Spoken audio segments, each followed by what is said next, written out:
Welcome back to my channel. This is Wednesday vlog. ಹಬ್ಬ ಅಂತ ಅಂದರೆ ಹಂಗೇನೆ ಅಲ್ವಾ. ಸೊ ಬೆಳಗ್ಗೆ ಬೇಗ ಎದ್ದು ಫ್ರೆಶ್ ಅಪ್ ಆಗಿಬಿಟ್ಟು ದೇವ್ರ ಮನೇಲಿ ಇರುವಂತಹ ಪೂಜೆ ಸಾಮಗ್ರಿಗಳನ್ನೆಲ್ಲನೂ ಕೂಡ ಕ್ಲೀನ್ ಮಾಡಿದೆ.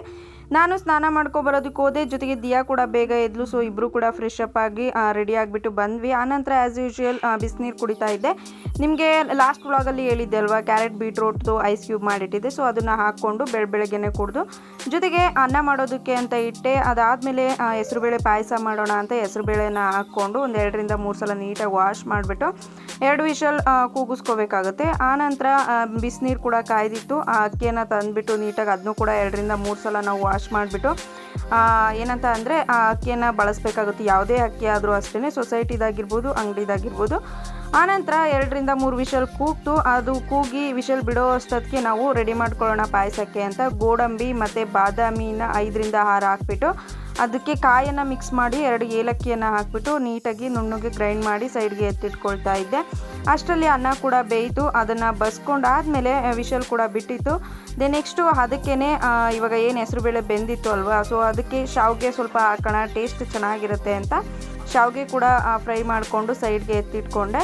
ಕುಕ್ಕರಲ್ಲಿದ್ದಂತಹ ಹೆಸರು ಬೇಳೆಯನ್ನು ಇಟ್ಬಿಟ್ಟು ನೆಕ್ಸ್ಟ್ ಅದಕ್ಕೆ ಒಂದು ಬೌಲ್ ಆಗೋಷ್ಟು ಬೆಲ್ಲನ ಹಾಕ್ಕೊಂಡು, ಬೆಲ್ಲ ಕರಗಿದ ಮೇಲೆ ಕಾಯಿ ಮಿಶ್ರಣ ಏನಿತ್ತು ಸೊ ಅದನ್ನು ಹಾಕಿ, ಶಾವಿಗೆ ಏನು ಹುರ್ಕೊಂಡಿದ್ವಿ ಅದನ್ನು ಕೂಡ ಹಾಕಿ, ಒಂದು ಗ್ಲಾಸ್ ಹಾಲು ಹಾಕಿದ್ರೆ ಕಂಪ್ಲೀಟಾಗಿ ಶಾವಿಗೆ ಪಾಯಸ ಅಥವಾ ನೀವು ಹೆಸರುಬೇಳೆ ಪಾಯಸ ಅಂತನಾದರೂ ಕರಿಬೋದು. ತುಂಬಾ ಚೆನ್ನಾಗಿರುತ್ತೆ. ಈ ರೀತಿ ಒಂದು ಸಲ ಟ್ರೈ ಮಾಡಿ ನೋಡಿ.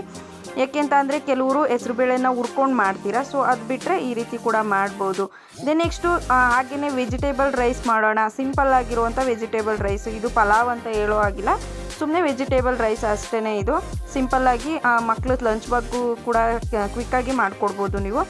ಮೊದಲನೇದಾಗಿ ಕುಕ್ಕರ್ ಇಟ್ಬಿಟ್ಟು ಎಣ್ಣೆ, ಸಾಸಿವೆ, ಜೀರಿಗೆ, ಒಂದು ಮರಾಠಿ ಮೊಗ್ಗು ಅಥವಾ ನೀವು ಚಕ್ರ ಮೊಗ್ಗು ಅಂತ ಏನು ಕರಿತೀವಿ ಅದು, ಒಂದು ಚಕ್ಕೆಯನ್ನು ಹಾಕಿ, ಈರುಳ್ಳಿ ಟೊಮೊಟೊ ಹಾಕಿ ಫ್ರೈ ಮಾಡಿ ಆದಮೇಲೆ ಸ್ವಲ್ಪ ಉಪ್ಪನ್ನು ಹಾಕಿಬಿಟ್ಟು ಸಾಂಬಾರು ಪೌಡರು, ಗರಂ ಮಸಾಲ, ಆನಂತರ ರುಚಿಗೆ ತಕ್ಕಷ್ಟು ಉಪ್ಪು, ಅಕ್ಕಿಯನ್ನು ಹಾಕಿಬಿಟ್ಟು ಮತ್ತೆ ರುಚಿ ನೋಡಿಕೊಂಡು ಉಪ್ಪನ್ನು ಆ್ಯಡ್ ಮಾಡ್ಕೊಳ್ಳಿ. ಎಷ್ಟು ಬೇಕು ನೀರು ಅಷ್ಟನ್ನು ಆ್ಯಡ್ ಮಾಡಿ 1 ವಿಷಲ್ ಕೂಗಿಸ್ಕೊಂಡ್ರೆ ಆಯಿತು. ಲಾಸ್ಟ್ಗಾದರೂ ಕೊತ್ತಂಬರಿ ಸೊಪ್ಪು ಹಾಕ್ಕೋಬೋದು, ಅದಕ್ಕೆ ಹಾಕಿಬಿಟ್ಟು ನೀವು ಕೂಗಿಸ್ಕೋಬೋದು.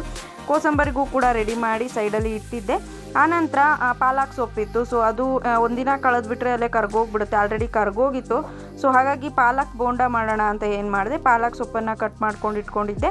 ಅದ್ರ ಜೊತೆಗೆ ಈರುಳ್ಳಿ, ಹಸಿರು ಮೆಣಸಿನ್ಕಾಯಿ, ಕೊತ್ತಂಬರಿ ಸೊಪ್ಪು, ಕಡಲೆ ಹಿಟ್ಟು, ಸ್ವಲ್ಪ ಸೋಡಾ, ಅಕ್ಕಿ ಹಿಟ್ಟನ್ನು ಹಾಕಿಬಿಟ್ಟು ಕಲಸಿ ಇಟ್ಟಿದ್ದೆ. ಆನಂತರ ಒಂದು ಪ್ಯಾನ್ಗೆ ಎಣ್ಣೆಯನ್ನು ಹಾಕ್ಕೊಂಡು ಹಪ್ಪಳ ಏನು ಕಾಳು ಹಪ್ಪಳ ಆಗಿರ್ಬೋದು ಅಥವಾ ಅಕ್ಕಿ ಹಪ್ಪಳ, ಇಲ್ಲಿ ಏನಂತ ಅಂದರೆ ಅಕ್ಕಿ ಹಪ್ಪಳ ಲಾಸ್ಟ್ ವ್ಲಾಗಲ್ಲಿ ತೋರಿಸಿದ್ದೆ ನಾನು ಮಾಡಿದ್ನಲ್ವ.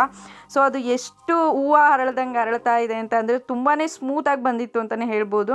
ಸೊ ತುಂಬ ಚೆನ್ನಾಗಿತ್ತು ಹಪ್ಪಳ ಕೂಡ. ಆ ಒಂದು ಹಪ್ಪಳ ಎಲ್ಲ ಕರೆದ ಆದಮೇಲೆ ಏನು ಉಳ್ಕೊಂಡಿರೋವಂತಹ ಇನ್ನು ಬೋಂಡ ಮಾಡ್ಕೋಬೇಕಲ್ವ. ಸೊ ಪಾಲಕ್ ಬೋಂಡ ಈ ರೀತಿ ಒಂದು ಸಲ ಟ್ರೈ ಮಾಡಿ ನೋಡಿ, ತುಂಬಾ ರುಚಿ ಚೆನ್ನಾಗಿರುತ್ತೆ. ಸಬ್ಸಿಗೆ ಸೊಪ್ಪಿಂದೆಲ್ಲ ಮಾಡಿರ್ತೀರ, ಪಾಲಕ್ ಸೊಪ್ಪಿಂದ ಈ ರೀತಿ ಒಂದು ಸಲ ಮಾಡಿ ನೋಡಿ. ಟೇಸ್ಟು ಕೂಡ ಚೆನ್ನಾಗಿರುತ್ತೆ, ಮಕ್ಕಳ ಆರೋಗ್ಯಕ್ಕೂ ಕೂಡ ತುಂಬಾ ಒಳ್ಳೆಯದು, ದೊಡ್ಡವ್ರಿಗೂ ಕೂಡ ಒಳ್ಳೆಯದು ಅಂತಲೇ ಹೇಳ್ಬೋದು. ಇಲ್ಲಿ ದ್ರಾಕ್ಷಿಯನ್ನು ಕರೆದಿರಲಿಲ್ಲ ನಾನು, ಪಾಯಸಕ್ಕೆ ಹಾಕೋದು ಮರ್ತುಬಿಟ್ಟಿದ್ದೆ. ಸೊ ಹಾಗಾಗಿ ಎಣ್ಣೆ ಕಾಯ್ದಿತ್ತಲ್ವ ಅದಕ್ಕೆ ಹಾಕ್ಬಿಟ್ಟು 2 in 1 ಕೆಲಸ ಆಗೋಗ್ಬಿಡ್ತು. ಸೊ ಅದಾದಮೇಲೆ ದೇವ್ರಿಗೆ ಎಡೆ ಎಲ್ಲ ತುಂಬಿ ಇವಾಗ ಪೂಜೆ ಮಾಡಬೇಕಲ್ವಾ. ಸಡನ್ನಾಗಿ ಎಲ್ಲರೂ ಕೂಡ ಊಟ ಮಾಡೋದಕ್ಕಾಗಲ್ಲ. ಹಬ್ಬ ಅಂತ ಅಂದರೆ ಮೊದಲು ದೇವ್ರಿಗೆ ನೈವೇದ್ಯ ಮಾಡಿಬಿಟ್ಟು ಆ ನಂತರನೇ ನಾವು ಊಟ ಮಾಡುವಂಥದ್ದು. ಸೊ ಪೂಜೆ ಕೂಡ ಮುಗ್ದಿತ್ತು. ಹೋಗ್ಬಿಟ್ಟು ಕಂಪ್ಲೀಟಾಗಿ ಎಡೆ ಎಲ್ಲ ಮಾಡಿ ಆನಂತರ ಒಳಗಡೆ ಇರುವಂಥ ಪಾತ್ರೆ ಎಲ್ಲ ವಾಶ್ ಮಾಡಿ ನಾನು ಕೂಡ ಕುತ್ಕೊಂಡು ಊಟ ಮಾಡಿದೆ. ಎಲ್ರದ್ದು ಆದಮೇಲೆ ಊಟ ಮಾಡುವಂಥದ್ದು. ಸಂಜೆ ಈ ವರ್ಷದ ಮೊದಲನೇ ಮಾವಿನ ಹಣ್ಣು ಅಂತಲೇ ಹೇಳ್ಬೋದು. ಸೊ ಅದನ್ನು ಕೂಡ ತಿಂದ್ವಿ. ನೆಕ್ಸ್ಟು ಬಸವನ ಹಬ್ಬ ಅಂತ ಅಂದರೆ ದೇವಸ್ಥಾನಗಳ ಹತ್ರ ಹೋರಿಗಳನ್ನೆಲ್ಲ ಅಲಂಕಾರ ಮಾಡ್ಕೊಂಬಂದು ಪೂಜೆ ಮಾಡಿಸ್ಕೊಂಡು ಹೋಗ್ತಾರೆ ಅಲ್ವಾ. ಸೊ ಅದೇ ಚಂದ ಒಂಥರ ನೋಡೋದಕ್ಕೆ ಸಂಜೆ ಮೇಲೆ.